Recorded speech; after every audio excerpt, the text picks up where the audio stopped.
All right, you have made it to part 3 of our series today, and it is the last formal lecture, because after that we'll have a brief question and answer period. I'll answer as long as you have questions, or if there's no questions, you can go home a little early, so that's totally up to you. So we've made it to the part of the series where we want to talk about how we can help, both ourselves if we're struggling with mental health, and others around us that struggle. Treating mental health is a complicated process. Usually medication alone is not enough to solve the problem. I once heard someone call antidepressant pills happy pills, and I can't think of anything further from the truth. Antidepressants do not make you happy.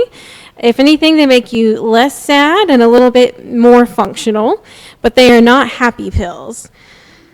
And also, they have a ton of side effects. It's not like taking Tylenol for a headache. I have tried and failed about 12 different medications myself before coming to a combination of 3 that really helped me out. And these medications can be extremely difficult to start and stop because of all the side effects. You can have nausea, dizziness, feeling of lightness of limbs. You can be more sad for a while. You can be more suicidal for a while. So it's extremely hard to see it through with a new medication. And those side effects happen every time you even just increase the dose of a medication.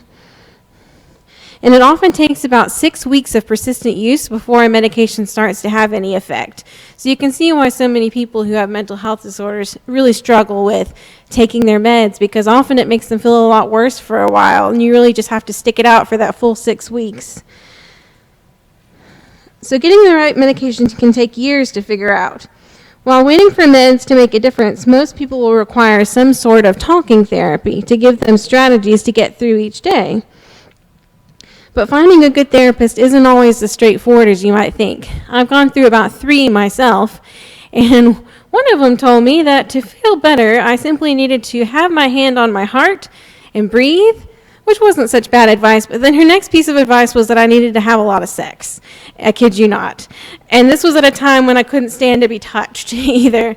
So good therapists can be a bit hard to find. Sometimes you have to try more than one before you have a good fit. But once you find that good fit, it's definitely worth your time. The trouble with therapy for me anyway is that I didn't have a lot of trauma to talk through. A lot of therapists want to pick through your childhood or talk through any situations that are bothering you right in the present, but I didn't have either of those issues because my depression was very much due to imbalance of chemicals, because my life was going pretty well, all things considered. So she just didn't know what to do with me except to tell me to have a lot of sex. So I didn't do that, by the way. All right, so the trouble with mental illness is that it's very chronic in its nature. If you have a cold, you know, in about a week from now, I'll be feeling loads better.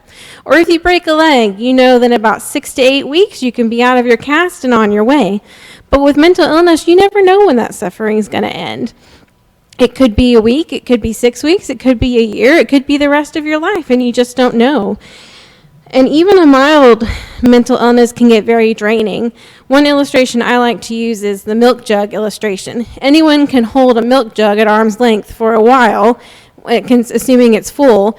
But what happens, the longer you hold it, the harder it becomes to hold till you start to fail. And then it's the same with mental health. You can hold on to that suffering for a while until you just can't anymore, and you have a severe depressive episode or anxiety episode. So you just get to a place where you can't carry it and you need someone's help or medication or something else like that. So what have I learned over the past 4 years of dealing with depression that has helped me through each day? So first of all, I like to keep my world small. It's good to pare down your social engagements as much as you can. It was hard for me as a preacher's wife because there's always church events going on, but I tried to be very selective in the ones I went to because I knew it would take a lot out of me to go to them. And the same is true with your house. If you can, spend some time in purging through your house to just more of the essentials, because the more stuff you have, it's the more stuff to clean and keep up with. And if you have a mental health disorder, you may not have the mental space to deal with cleaning up a lot or keeping a lot of order. And so you may need to find that you delegate some household responsibilities. My husband was really good to take over most of the cooking and grocery shopping for us because I just didn't have the mental space to do it at the time. And that was super helpful. It took a huge load off my plate and helped me keep my world small.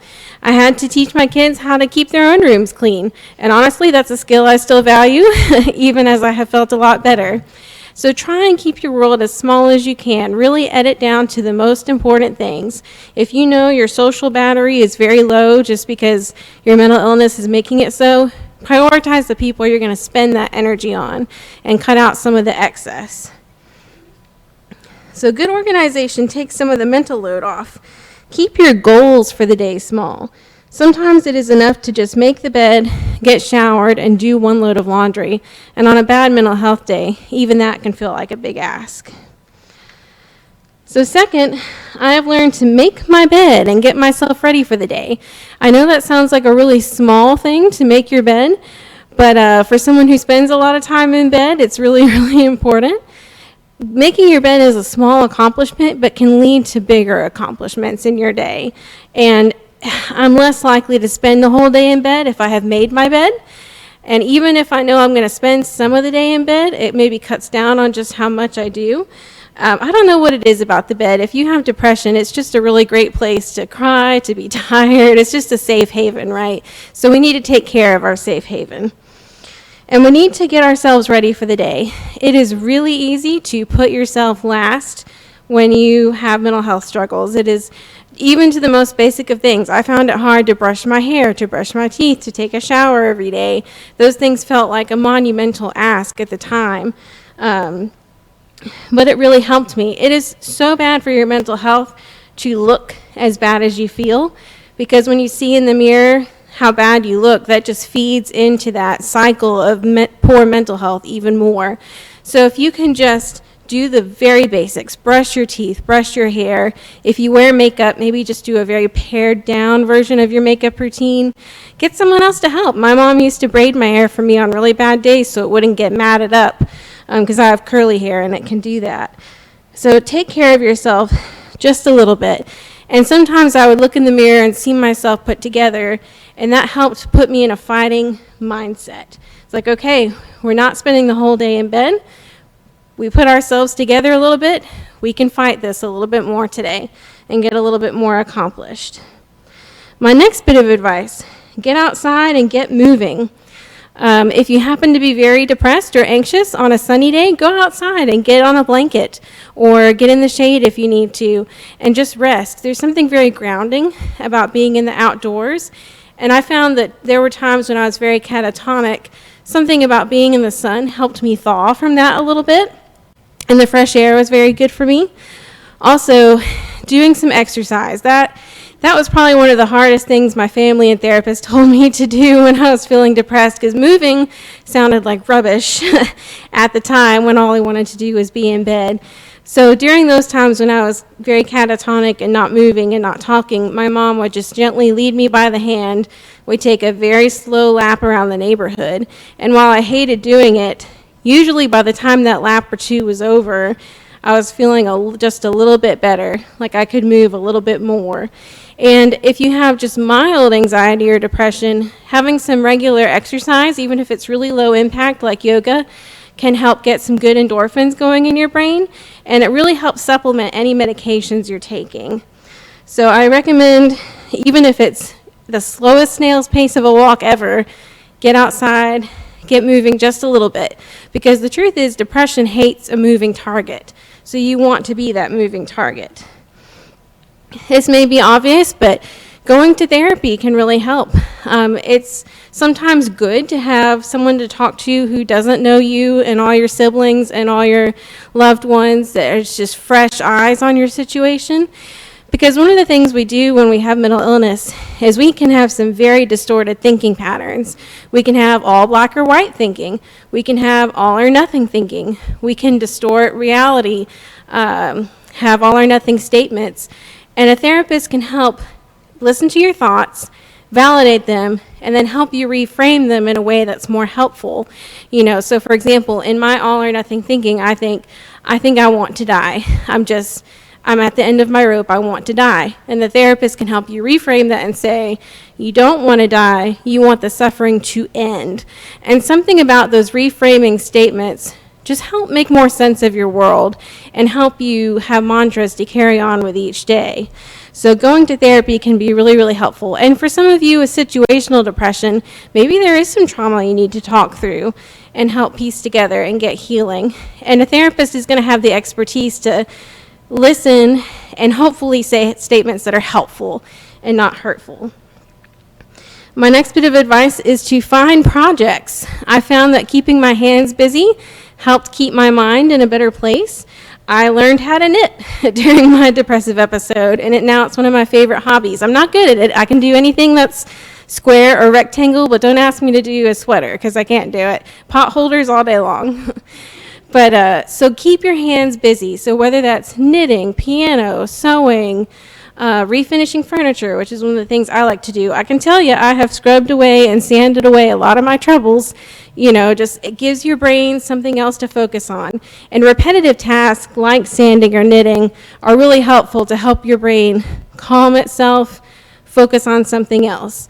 So I encourage you to find projects. Even putting together a jigsaw puzzle can get your brain out of a really bad spot and just let you focus on what's in the here and now.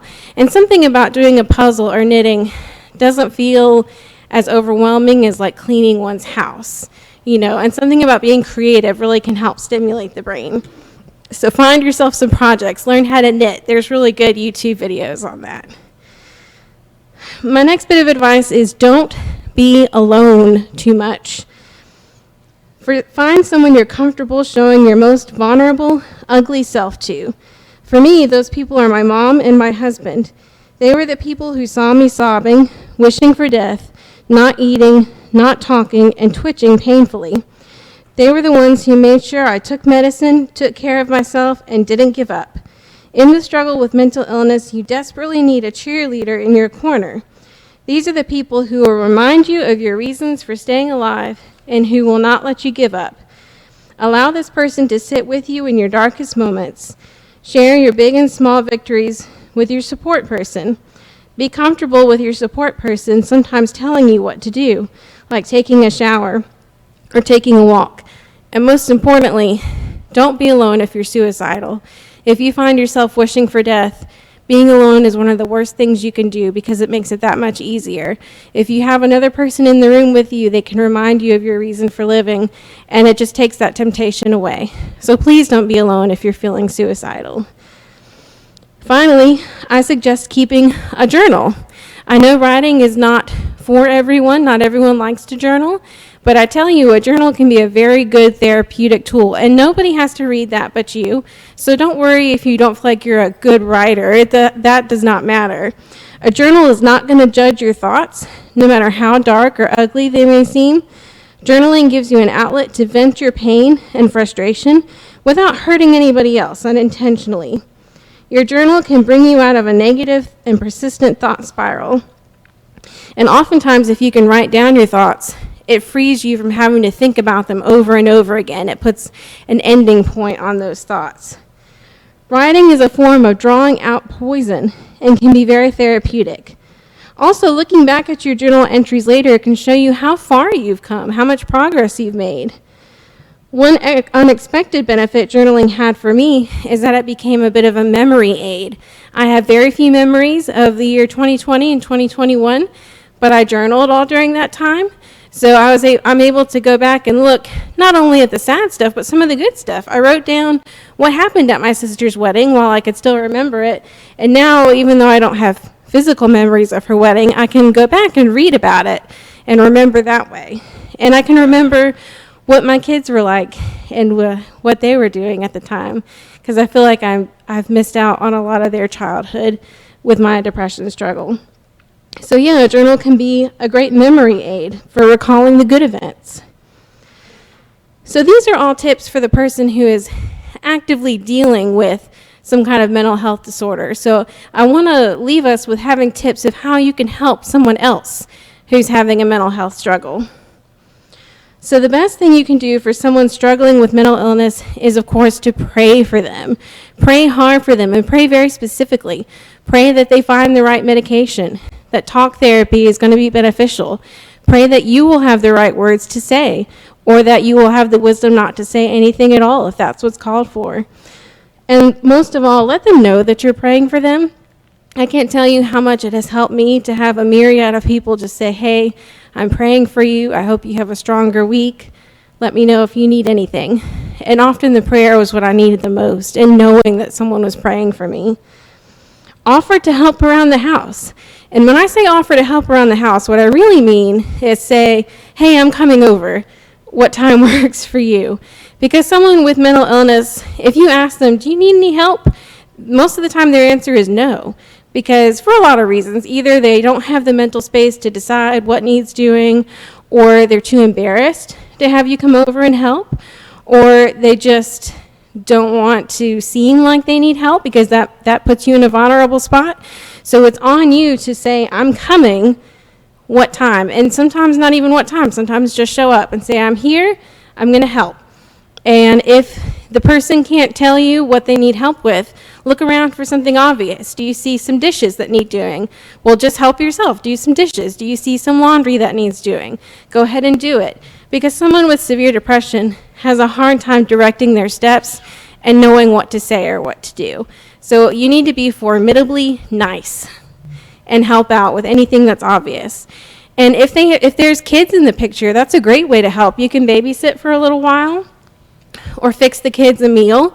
I know we had, while I was really bad and the church knew about it, we had a meal train for a while, which was super helpful because my husband, bless him, is not the best cook in the world. All his food turns out brown. I don't know how that happens. He'll put in all these green ingredients and things, and the food still turns out brown every time. One of his casseroles, you know. But anyway, so food trains are very helpful. Give the kids a bath if that's appropriate. Take them to the playground.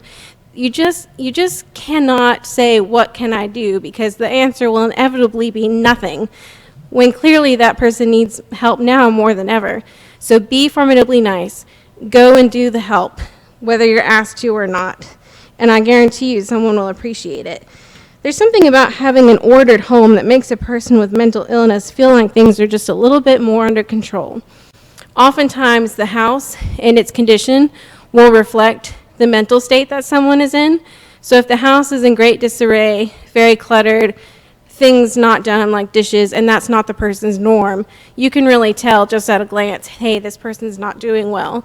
And by ordering it for them, you will give them some mental space and peace. Next, I would say, just like the angel did for Elijah, try and take care of the person's physical needs if you can. My mother brushed my hair and braided it back for me. Maybe you do that for somebody. Maybe you say, hey, I'll watch the kids so you can take a shower because you need one in the most loving way possible. Bring them some fresh clothes. I had someone once give me a cozy sweatshirt, and it was like the best gift ever. Cozy clothes make for a great gift for your mentally depressed friend, by the way. Slippers, robe, good sweatshirt, cozy socks. All those things are greatly appreciated by your friends with mental illness if you're looking for like a gift thing to give them. So bring them their medicine if they haven't taken it yet. Drive them to counseling. I know for a while I was not safe to drive, so I had family members and friends drive me to my doctor's appointments, to my counseling appointments. And in extreme cases, take them to a mental hospital. If you have mental illness, the last thing you want is to admit that you need to be hospitalized. But sometimes it takes a very dear friend or family member to say, hey, it's time. This is beyond what we can help you with, and you're in crisis. So if that happens, take them to the mental hospital. You can be a great help by just knowing where it is. Know where your local mental hospital is. Know what the procedure is. If you have someone in your life with mental health disorders, know those resources so you can be of help. And you might even need to lock away sharp objects or lock away medicines and administer them one dose at a time. My family had to do that for me for a while. And my family and friends took turns supervising me so that I was never by myself while I was on suicide watch. So you can be that person. You can be that support person who is just being around so that, the person's not at risk for hurting themselves. And that's an easy way to help because you're just hanging out with them that day. And you might give them suggestions. Hey, let's do a puzzle together, to bring in the crafts. Now that you're armed with some more knowledge of how to help, let's take a quick walk. And again, don't ask. Tell them that's what you're going to do because they'll have a hard time directing their own steps. Pay attention to the person's communication, both the words they say and their silences. Notice when your friends go radio silent on you. Frequently, people with mental illness will stop communicating when they feel particularly bad. If you haven't heard from your depressed friend in a while, take a moment to check in. Pay attention to the words they say in order to detect any suicidal thoughts and intervene early. Take suicidal statements seriously and don't brush them off. Don't dismiss how your friend says she's feeling with blanket positive statements. So again, communication is key. There's a lot to be said, even in the silence at times, and pay attention to that. My mom would always check in on me if she hadn't heard from me within a day, because we usually talk quite a lot, so she would know. And also, you can sit with them quietly during their worst moments. A lot of times, the best thing you can do is not say a lot of words, not try and fix it, but just to sit with them in the pain. There will be times when your friend with mental illness feels so much pain that it is all they can do to keep breathing. They may need to cry, be on the floor, or just lie down in bed quietly. During these times, you can be supportive just by being present. Don't feel the need to talk during these times. Hold her hand or just sit next to the bed. Pray hard. Suffering needs to be witnessed in order to be validated, and your presence acknowledges the suffering without trying to bulldoze in and fix it. If you feel like it's appropriate, you can gently remind your friend what they mean to you and the reasons they may have to keep on living. And you can sit with them in the pain on the phone, too. I can tell you a number of times I've called my mom, because I used to live far away from her, and would just cry over the phone, and she'd just be there. She wouldn't say a lot, but her being on the other side of the phone was tremendously helpful, because I knew I wasn't alone. And one of the best things you can do is to educate yourself on your friend's mental condition. Find out what you can about the symptoms of their mental illness and the treatments they may be going through and the medicines they may be taking. Staying informed will help you be supportive. Coming to events like today will help you be empathetic and will help you avoid doing and saying things that are ultimately unhelpful. Sometimes all your friend needs is a small, kind act, a sweet, encouraging text, a hug, a small, cozy gift, anything to show your friend that you really care. So there are some things I want to list out that you should not say to your friend suffering with mental health issues. Number 1, it's all in your head. We do not say it's all in your head. Number 1, we've seen from brain scans that the brain is overactive or underactive, and there's brain chemical imbalance. It is not just something that's wrong in the head. There's physical symptoms that are going on. Number 2, things could be worse. Definitely don't want to say that either. Number 3, snap out of it. You can't tell someone with depression or anxiety to snap out of it any more than you can tell someone with blood sugar issues to snap out of that without proper medication, proper treatment. Number 4, we all feel blue sometimes. Feeling blue from depression is so different from just having, what does Audrey Hepburn call it, the mean reds, something like that. It's just a whole different ball of wax, and so we need to not say that either. Number 5, but you have such a great life. A lot of times, depression and anxiety have nothing to do with your life circumstances. A lot of times they do, don't get me wrong, but like for me, my life was fine. It was purely a large imbalance in my brain chemicals. Nothing in my life specifically caused me to have depression. I'm just genetically prone to it. Telling someone to be positive is not very helpful. Telling them that suicide is selfish is not very helpful. And my favorite one, but you don't look sick. So again, mental illness although it's an invisible illness because it's all on the inside, can make a person very ill. We've seen that from all the physical symptoms that come with it: the dizziness, the light limbs, tiredness, dizziness, nausea, irritability, having your senses be overwhelmed. All those things are very physical too. So even if you may not look sick, that person with mental illness is indeed very sick.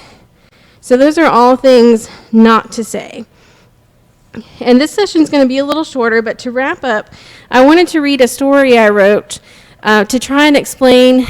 Well, I had very small kids when I was at my worst, and I struggled with a way to explain it to them. How in the world do you explain to your kids that mommy's sad, but nothing's wrong? They see me crying and they want to fix it, and they can't figure it out. So I wrote a short story that I called Ice Dragon, and I want to read it to you in case you also have small kids in your life that need help understanding what mental illness is. So this is Ice Dragon. My mother never intended to be a dragon slayer. She didn't believe they existed outside of fairy tales.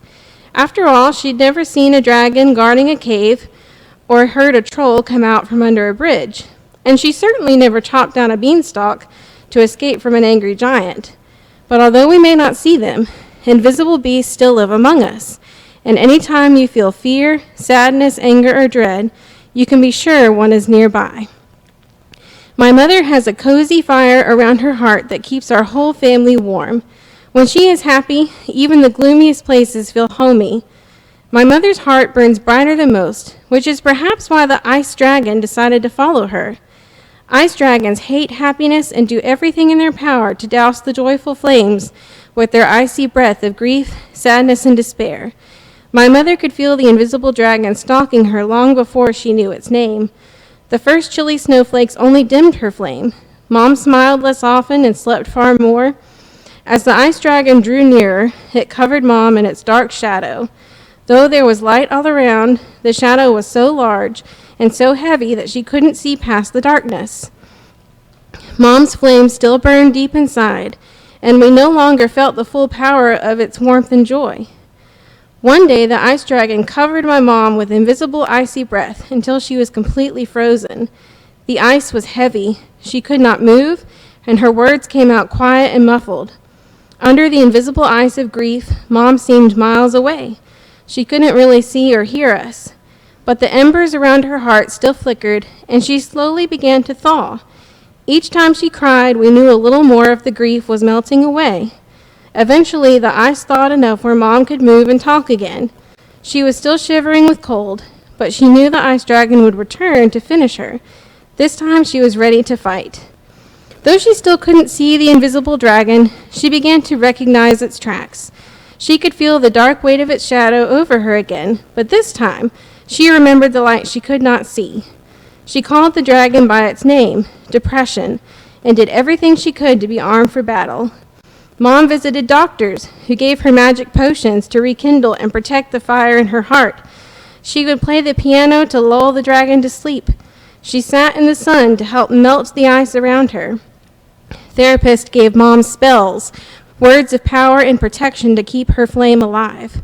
But the ice dragon is a persistent and cunning enemy. My mother has fought many battles with depression in a heroic effort to defeat it once and for all. Though my mother has never let the dragon completely quench her flame, there are times when she is hurt from battle and doesn't want any of us to touch her. There are times moms leave a battle almost frozen, and it takes days to thaw. Sometimes she's exhausted from fighting and needs a few days to sleep so her flame can grow strong again. Our family has learned how to live with the ice dragon. When Mom is reduced to embers, we share our flame with her. Mom says that we are the strongest sparks in her heart, and as long as she has us, she will never be fully quenched. Though she is weighed down by darkness, she still moves to tend to the heart's fire of her family. Though often covered in ice, she is learning how to thaw more quickly and not be ashamed of the tears that must come. Most importantly, she is learning how to help other people fight their own invisible dragons and keep their fires alive. My mother still hasn't defeated depression, but each day, her heart is able to withstand more. My mother never intended to be a dragon slayer, but she's the bravest knight I knew. So that story is something I wrote to help explain it to my kids. So I could use words like, well, mommy's just frozen right now. Well, I would be catatonic. Mommy's frozen. And I told them that when I cried, that was me thawing out. Because the tears were actually usually very helpful to help me feel better ultimately. So the tears didn't have to distress them so much anymore. They knew that's just mommy thawing, just like ice melts and it has tears. Mommy does too, and that's okay. So if anyone wants a copy of the story to share with their kids, I'm happy to email it to you. Just let me know. So I have really enjoyed my time with you all today, and I hope it's been insightful into what it's like to have depression and anxiety, what the Bible has to say about it, and how we can help our friends. And I've had a few people ask me and ask Carrie about my book, Milk Drunk. It's available on Amazon. So just look up Milk Drunk Diary of a First-Time Mom. And I wanted to read one more entry from there to show you that it's not all sad. So here's a funny story about potty training that we can hopefully all relate to. And then I'll close with our Q&A. Dear Aurora, we are now on day 4 of the Potty Train Your Toddler in 3 Days method. I totally underestimated how physically demanding the task would be. My lower back is aching from maintaining a catcher's stance as I stare at your naked bottom for signs of activity. I watch your body as you continually shake your head at the pitches I signal to you. Don't you need to go potty? Your body is extra wiggly. As you waddle around the room, you shake off my signals right before a foul ball lands on the floor. My arms are sore from lifting you on and off the porcelain throne. As you sit on the pot, I feel like David Attenborough while I listen for the telltale splash in the water. And if we sit here quietly, we will soon see Aurora pooping on the potty. While embarrassment comes par for the course with parenting, I have found I now know no limit to the humiliation I will endure to get you to go to the bathroom. I found myself making toot noises with my mouth to encourage you to poop. I hovered over your tiny training potty and peed so you would see how cool it would be. When demonstration and entertainment were not enough, I resorted to bribery. I'm positive I'll give you a cavity with all the sugary treats you've eaten in the bathroom over the last 3 days. I am convinced my whole house smells like a diaper pail after cleaning up the accidents, changing your pull-ups, and emptying the training potty bowl. You've even pooped in my lap, and now I'm forced to burn one of my favorite pairs of workout pants. Tomorrow we will begin day 5 of the Potty Train Your Toddler in 3 Days method. Love, Mommy.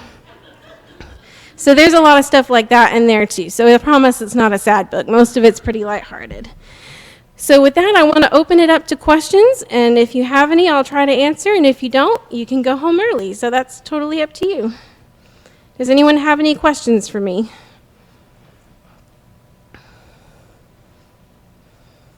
It's okay if you don't, I promise. Or you can come up to me afterwards if it's private. Well, it looks like we don't, so thank you for spending the morning with me, and I've thoroughly enjoyed being here.